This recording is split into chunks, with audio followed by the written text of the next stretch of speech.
कर्मण्येवाधिकारस्ते मा फलेषु कदाचन मा कर्मफलहेतुर्भो मा ते संगोऽस्तविकर्मणि।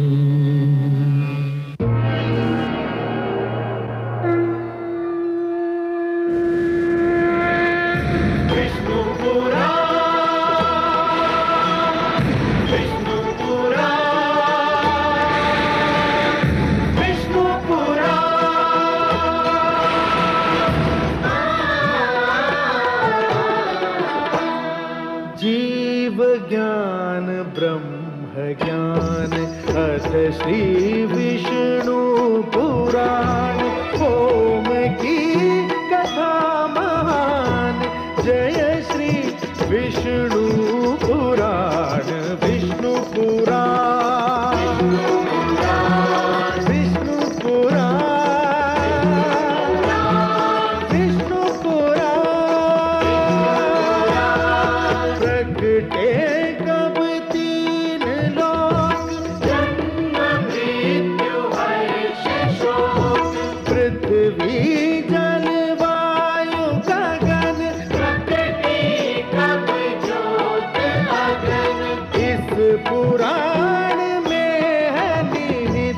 जप तप और योग ध्यान विष्णु पुराण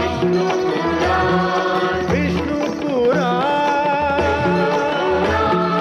विष्णु पुराण। मैं माँ हूँ, धरती माँ।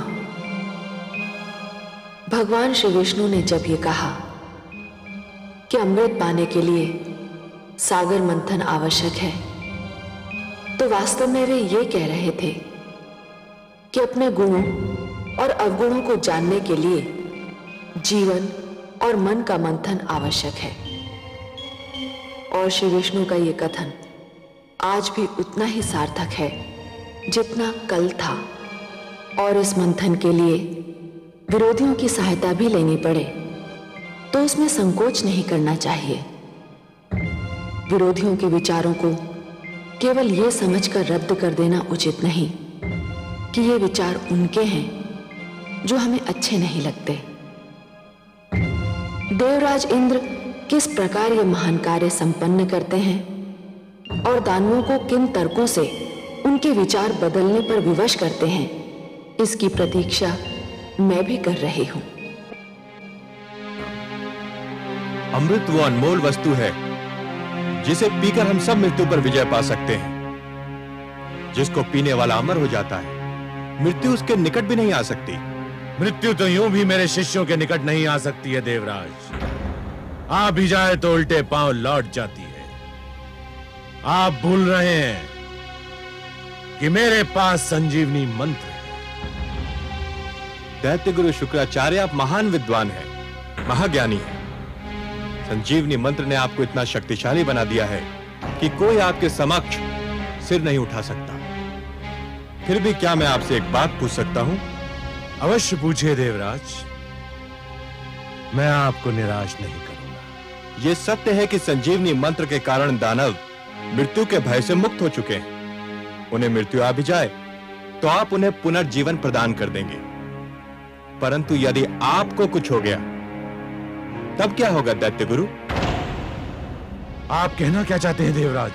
यही कि यदि दानव मर जाएं तो संजीवनी मंत्र उन्हें जीवित कर देगा, पर यदि मृत्यु ने आप पर आघात कर दिया तो आपको कोई जीवित न कर सकेगा, संजीवनी मंत्र भी नहीं।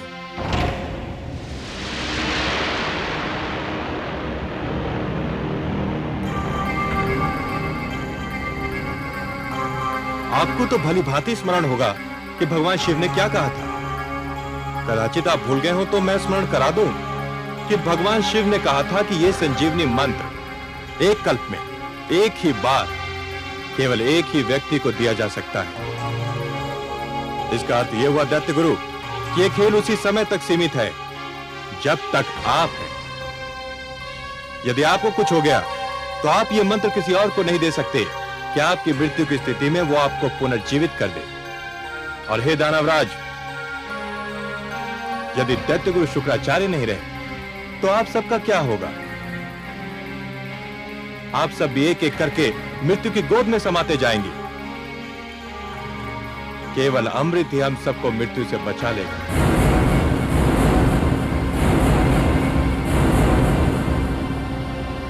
आपके तर्क में तथ्य है देवराज, किंतु हमें अमृत कैसे प्राप्त होगा देवराज? मैं पूरी योजना लेकर उपस्थित हुआ हूं। अमृत समुद्र मंथन द्वारा प्राप्त होता है, पर समुद्र मंथन एक बहुत विशाल अभियान है। पूरे समुद्र को मथना कोई परिहास नहीं है, वो भी इस स्थिति में जब मंदर पर्वत जैसी मथानी होगी और वासुकी नाग की डोरी। ये तो वास्तव में बहुत कठिन और महान अभियान होगा। आप ठीक समझे दानवराज, ये कठिन और महान कार्य अकेले दम न हम कर सकते हैं और न आप। हम दोनों मिलकर ही इस विशाल अभियान को सफल बना सकते हैं। परंतु यह स्मरण रखिए कि अमृत की प्राप्ति है, वो बहुत आवश्यक है। मैं इस आवश्यकता के विषय में भी जानना चाहूंगा देवराज। अमृत हम सबको अमर कर देगा। जब आपको यह विश्वास होगा कि हम अमृत पान के उपरांत मर नहीं सकते, और हम भी यह जान लेंगे कि हमारे अस्त्र शस्त्र आपका कुछ नहीं बिगाड़ सकते, तो युद्ध निरर्थक होकर रह जाएगा। अमृत केवल मृत्यु का ही नहीं, युद्ध का भी अंत होगा। गुरुदेव, मेरे विचार में यह प्रस्ताव स्वागत योग्य है।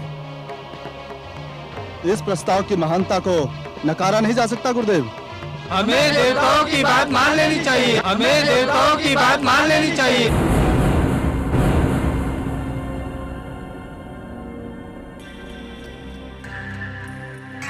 देवताओं से यह आशा रखना कि वो सद्भावना के कारण हमसे सहयोग और समझौता चाहते हैं, मरुस्थल से यह आशा रखने के समान है कि वो मधुवन में बदल जाएगा।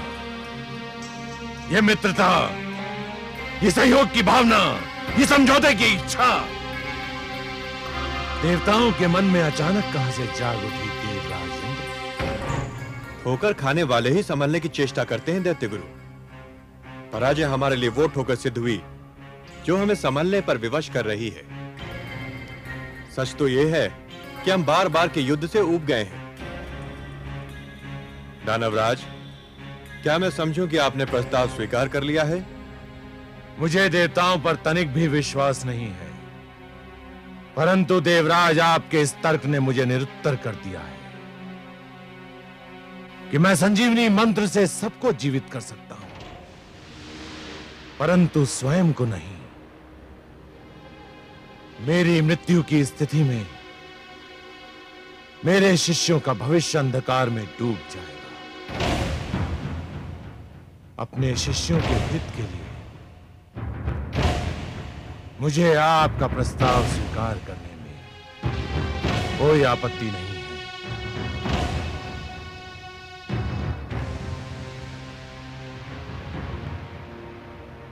हमें आपका प्रस्ताव स्वीकार है देवराज। हम आपको सहयोग देंगे।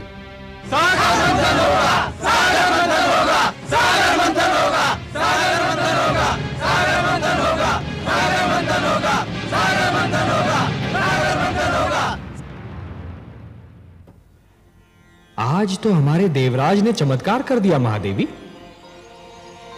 जिस प्रकार ज्वार के समय समुद्र की लहरें तट को तोड़कर आगे निकल जाती हैं, उसी प्रकार आज देवराज इंद्र के तर्क दानवों की बुद्धि के आगे निकल गए। जैसे सूर्य दीपक की महत्ता को कम कर देता है, वैसे ही आज देवराज ने दैत्य गुरु शुक्राचार्य को निरुत्तर कर दिया। जिस युद्ध को देवराज हार चुके थे, उसी युद्ध को उन्होंने दानवों की सभागार में जीत लिया। उन्होंने यह सिद्ध कर दिया देवी कि युद्ध केवल रणक्षेत्र में नहीं होता, विवाद क्षेत्र में भी होता है, और उसे विवाद क्षेत्र में जीता भी जा सकता है। भोर समय का भूला सांझ पड़े घर लौट आए तो उसे भूला नहीं कहते। लगता है देवराज वास्तव में ठोकर खाकर संभल गए हैं। आज तो उन्होंने दैत्य गुरु शुक्राचार्य जैसे विद्वान को भी तर्कहीन कर दिया। हाँ, परंतु हमारे देवराज का मन सूर्य की भांति बड़ा विचित्र है देवी। जब अंधेरे से सवेरा निकलता है, तब सूर्य की किरणें बहुत शीतल होती हैं, परंतु जैसे जैसे दिन चढ़ता जाता है, वैसे उन किरणों की शीतलता लुप्त हो जाती है और वही किरणें ताप की वर्षा करने लगती हैं। अभी तो हमारे देवराज के मन में पराजय का घाव हरा है। जब यह घाव भर जाएगा तब हमारे देवराज इंद्र कितने विनम्र रहते हैं, यह देखना आवश्यक है देवी। परंतु आज तो वे दानवों से सहयोग प्राप्त करने में सफल हो ही गए। आपके परामर्श के अनुसार सागर मंथन तो होकर ही रहेगा। हाँ महादेवी, देवराज की सफलता यह दर्शा रही है कि उनका कार्य तो समाप्त हो गया। अब मेरा कार्य आरंभ होना है। दानव सागर मंथन के लिए उतावले हैं तो फिर हमें भी देर नहीं करनी चाहिए। पक्षीराज,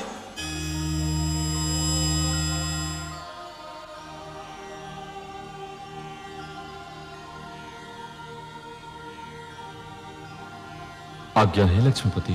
पक्षीराज, आप हमारे सुदर्शन के साथ मंदर पर्वत पर जाइए। जो आज्ञा देवेश्वर।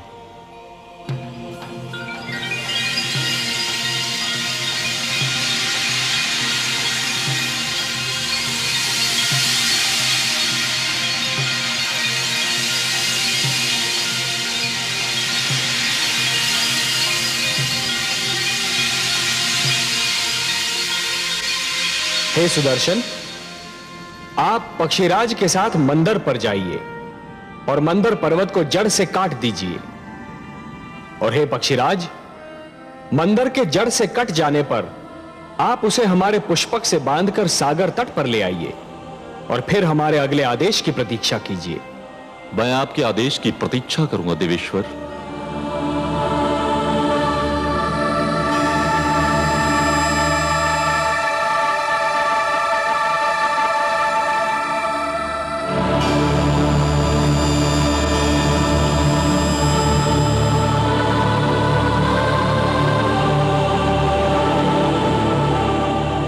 सुदर्शन, आप अपने कार्य का शुभ आरंभ कीजिए।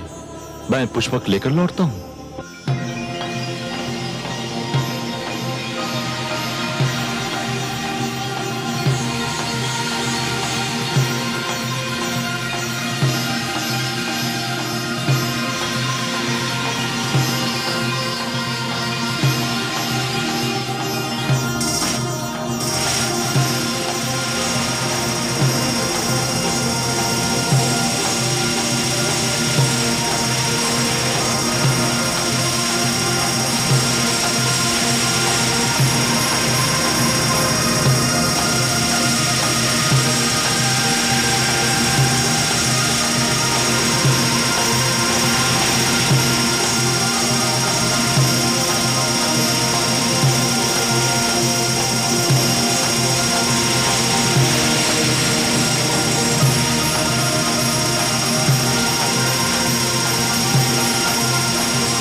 आपको अपना वचन याद है देवराज?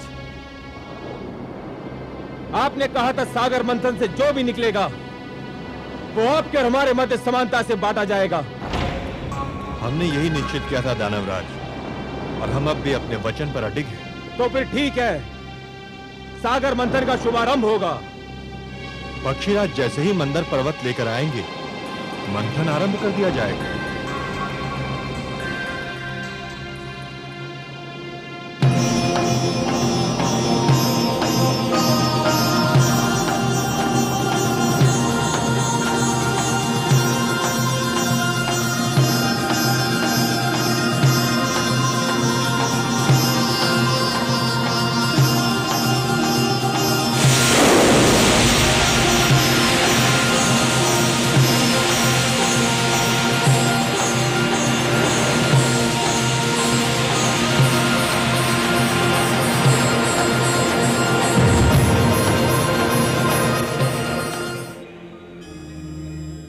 नारायण नारायण। आइए देवर्षि। प्रणाम माता। प्रणाम सर्वेश्वर। प्रणाम। आपने बुलाया मुझे? हाँ देवर्षि, हमें आपका सहयोग चाहिए। हे लक्ष्मी नारायण, ये तो आपकी महानता है कि आप मेरी सेवा को सहयोग का नाम देते हैं। आदेश दीजिए। समुद्र मंथन होने वाला है देवर्षि, समुद्र मंथन। परंतु एक समस्या है। वासुकी नाग का प्रयोग डोरी के रूप में होना है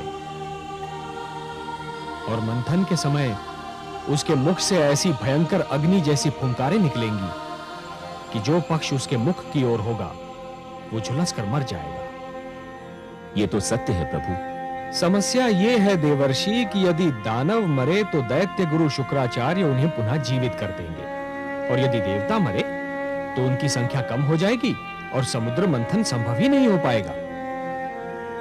ये तो चिंता का विषय है देवेश्वर, इसकी ओर तो मेरा ध्यान ही नहीं गया। इसीलिए तो मैं ये चाहता हूं देवर्षि कि पाला बांटते समय कुछ ऐसा हो कि वासुकी की दुम की ओर देवता हो और वासुकी के मुख की ओर दानव हो। इसीलिए मैंने आपको थोड़ा सा कष्ट दिया।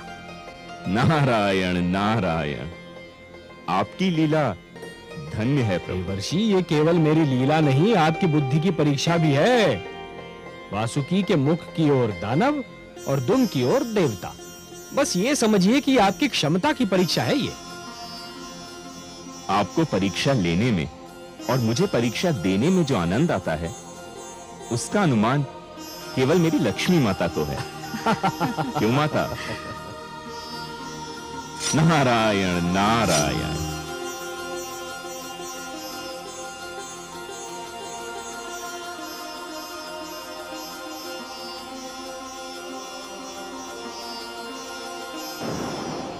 नहीं देवराज, हम दुम का छोर पकड़ेंगे और तुम देवतागण मुख की ओर रहोगे। ये नहीं हो सकता। दानव पक्ष वासुकी के मुख का छोर पकड़ेगा और हम दुम की ओर रहेंगे। दानवराज ने जो कह दिया वही होगा। हमारे देवराज के निर्णय भी कोई नहीं बदल सकता।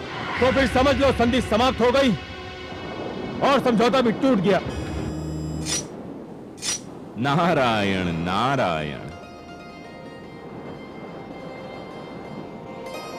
आइए देवर्षि, स्वागत है।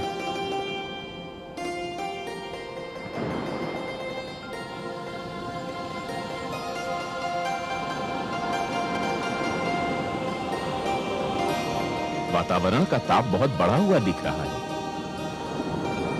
किस विवाद ने ताप को बढ़ा दिया है?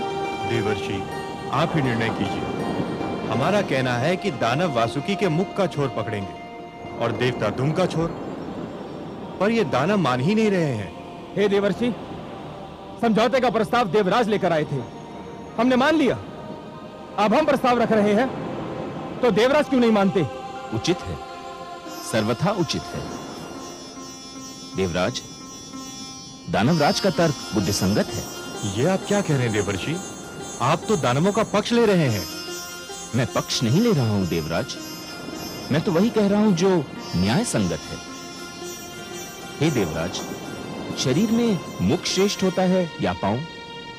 100% मुख। वो ऊपर होता है, ऊंचा होता है, शरीर की पहचान बताता है। तो फिर तो श्रेष्ठ की ओर उसी को ही होना चाहिए जो स्वयं भी श्रेष्ठ हो। क्या कहना चाहते हैं आप देवर्षि?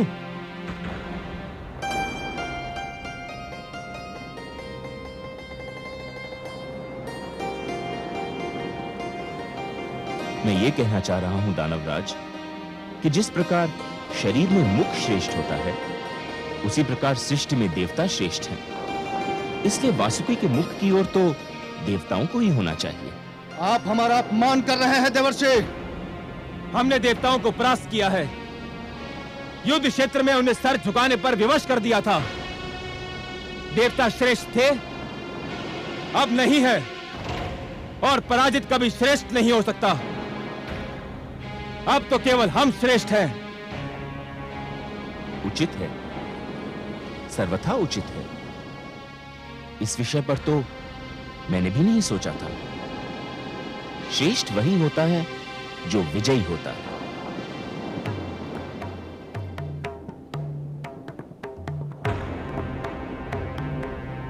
हे देवेंद्र, अब इस कटु सत्य को मान ही लीजिए कि विजयी होने के कारण दानव श्रेष्ठ हो चुके हैं।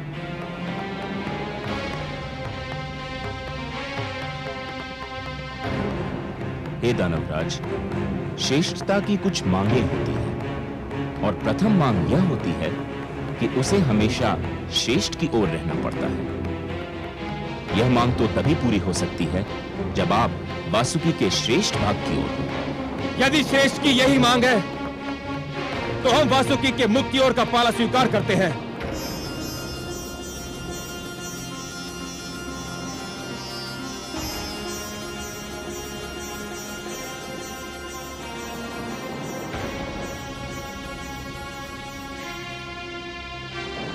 आप वास्तव में श्रेष्ठ हैं दानवराज।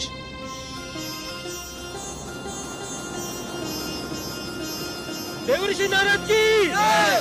देवऋषि नारद की जय! देवऋषि नारद की जय! नारायण नारायण। नारद के इस खेल से दानव थे अनजान, जीत हुई फिर ज्ञान की, हार गया अज्ञान। सागर मंथन के लिए दोनों दल तैयार, लेकिन क्या हो पाएगा देवों का उद्धार।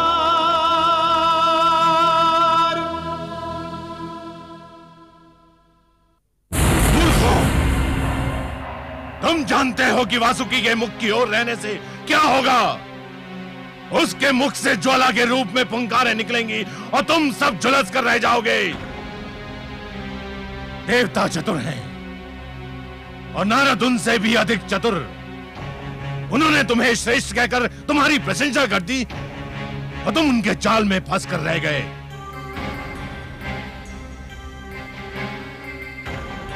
परंतु गुरुदेव, अब तो हमने उनका प्रस्ताव मान लिया है। यदि अब हमने उनका निर्णय नहीं माना तो हमारे अपने लोग हमें संदेह की दृष्टि से देखने लगेंगे। भूल मेरी थी जो मैंने तुम लोगों पर भरोसा किया। मुझे स्वयं वहां पर उपस्थित रहना चाहिए था। अब क्या होगा गुरुदेव? बाण धनुष से निकल चुका है। जाओ, जाकर मंथन आरंभ करो। मुझे स्वयं देवताओं की चतुराई पर दृष्टि रखनी है। जाओ। जो आज्ञा गुरुदेव।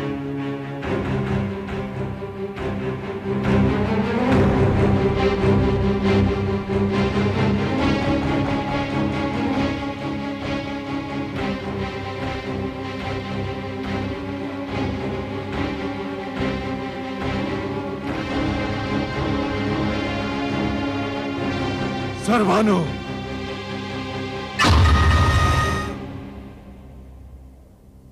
आज्ञा गुरुदेव। सर्वानु, समुद्र मंथन होने जा रहा है। मुझे चिंता है कि देवता जितने चतुर हैं, दानव उतने ही मूर्ख। ना जाने मैं कब से उनकी मूर्खता को चतुराई में बदलने की चेष्टा कर रहा हूं। मुझे विश्वास है कि देवता अमृत के बंटवारे में भी चतुराई अवश्य दिखाएंगे। तो फिर आपका मेरे लिए क्या आदेश है? मैं ये कार्यभार तुम्हें सौंपता हूं। तुम ध्यान रखोगे कि अमृत के बंटवारे में कोई पक्षपात ना हो। जितना अमृत देवताओं को मिले उतना ही दानवों को। आप निश्चिंत रहिए गुरुदेव। मेरे होते हुए कोई असमानता नहीं हो सकती।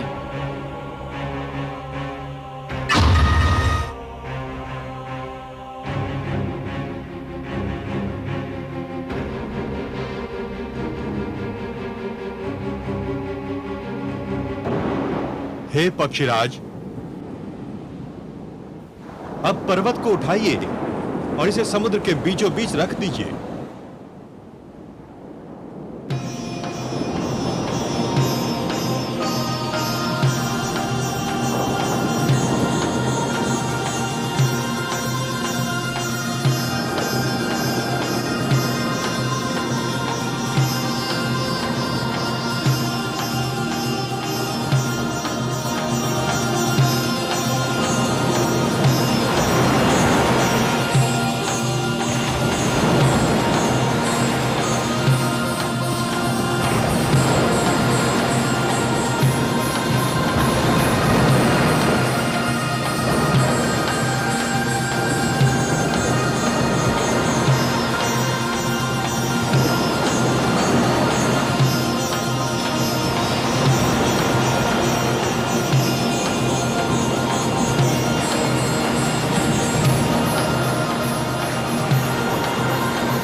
देवराज, अंदर समुद्र तल में टिक नहीं पा रहा। यदि इसे समुद्र के नीचे कोई ठोस वस्तु ना मिली तो ये डूब जाएगा। इसे कोई ठोस आधार चाहिए। तो फिर मंथन कैसे होगा देवराज? कोई उपाय तो करना ही होगा। हम इतने बड़े आकार की कोई ठोस वस्तु कहां ढूंढने जाएंगे जिस पर मंदराचल टिक सके? मेरी तो बुद्धि काम नहीं करती। हमें कोई ठोस चट्टान तो ढूंढनी ही होगी।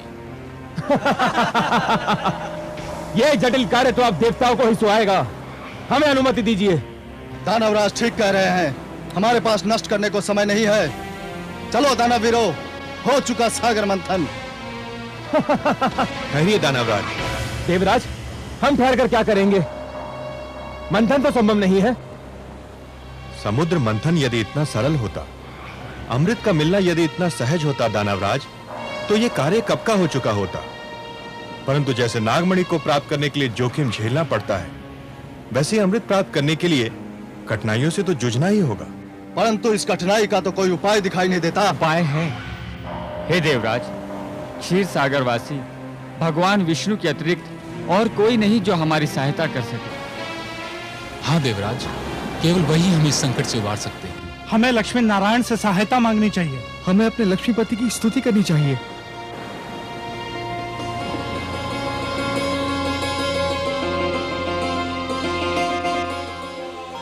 ये धरती से पुकार उठ रही है, मुझे बुलाया जा रहा है। हाँ कमल नयन, संकट बढ़ रहा है। मंथन असंभव सा लगने लगा है। और यदि मंथन नहीं हुआ तो जीवन संकट में घिर जाएगा। देवता अमृत से वंचित रह जाएंगे और दानव संस्कृति की जीत हो जाएगी। परंतु हे कमल नयन, मंथन कैसे होगा? मंदराचल तो समुद्र में डूबा जा रहा है।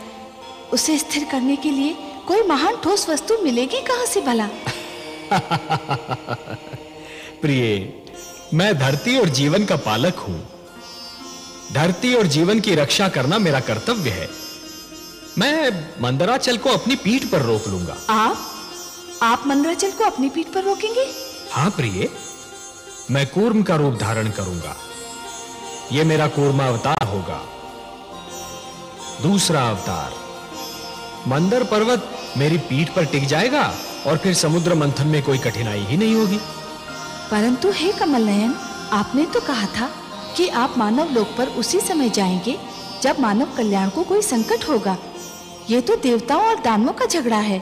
इसमें हस्तक्षेप करने के लिए आपको अवतार लेने की क्या आवश्यकता है? हे महादेवी, मैंने कहा ना कि यदि सागर मंथन नहीं हुआ तो दानव संस्कृति जीत जाएगी। और यदि दानव संस्कृति जीत गई तो सर्वप्रथम मानव संस्कृति को मिटा देगी। देवता उनके आगे नहीं टिक पा रहे तो मानव कहां से ठहरेगा? वो तो और भी दुर्बल है। और इसीलिए यह देवताओं और दानवों के झगड़े से अधिक मानव कल्याण का प्रश्न है। मुझे जाना ही होगा। और मैं, क्या मेरे भाग्य में फिर वियोग की घड़ियां लिखी हैं? प्रिय, वियोग के उपरांत जो मिलन होता है उसका आनंद ही कुछ और होता है। वियोग तो मिलन की मिठास बढ़ा देता है प्रिय। और फिर यह वियोग इतना लंबा नहीं होगा। हम शीघ्र फिर मिलेंगे और यह मिलन इतना सुंदर होगा प्रिय कि आप इसे कदापि नहीं भूल पाएंगी। मैं तो वियोग शब्द सुनते ही उदास हो गई थी, परंतु आपके सुंदर मुख से मिलन शब्द सुनते ही मैं आनंद विभोर हो उठी हूं। कैसा होगा अपना ये मिलन कमल नयन? इस बार आप मेरी भुजा में लीन अवश्य होंगी महादेवी, पर आपका जन्म सागर मंथन से होगा। समुद्र मंथन से जो अनमोल रत्न निकलेंगे उन्हीं के साथ आप भी निकलेंगी। हे महादेवी, अमृत और आप, यही दो तो इस सागर मंथन की सबसे सुंदर उपलब्धियां होंगी। आप प्रेम का प्रतीक हैं, ममता का स्वरूप है, और जीवन के लिए प्रेम और ममता अमृत से कम नहीं देवी। सत्य पूछिए तो प्रेम और ममता तो अमृत से भी कहीं अधिक सुंदर और महान है। अमृत तो केवल देवताओं के लिए होगा देवी, परंतु आप इस सागर मंथन की सबसे महानतम उपलब्धि होंगी, क्योंकि आप ही मानव कल्याण का सर्वश्रेष्ठ साधन बनेंगी।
मानव के हित में सदा लेते हैं अवतार। सागर मंथन का लिया नारायण ने भार। लीलाधर भगवान की लीला बड़ी अनूप। धरती के कल्याण को लिया कुर्म का रूप। लिया कुर्म का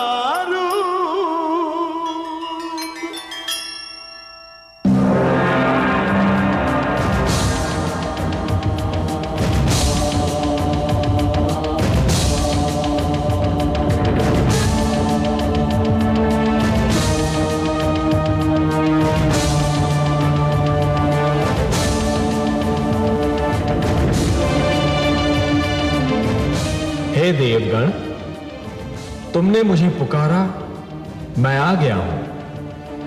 यह कूर्म नहीं, स्वयं मैं हूं।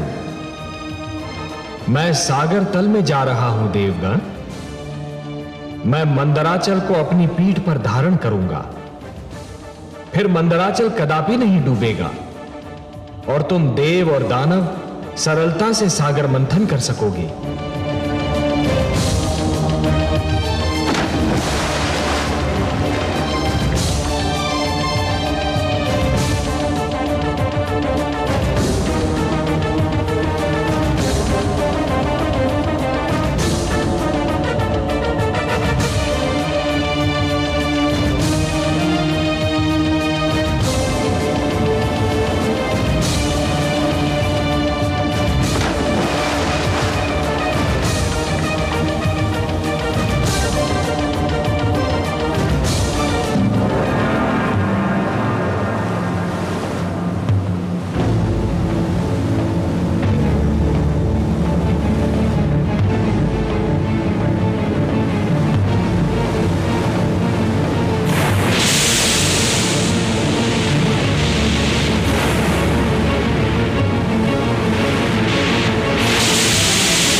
असुर और सुर ने किया स्वार्थ पूर्ण सहयोग, मन का होता मेल तो होता शुभ संयोग। सागर मंथन चल रहा, हलचल हुई अपार, क्या होगा परिणाम अब देख रहा संसार, देख रहा संसार। जो सुनेगा ये पुराण पाएगा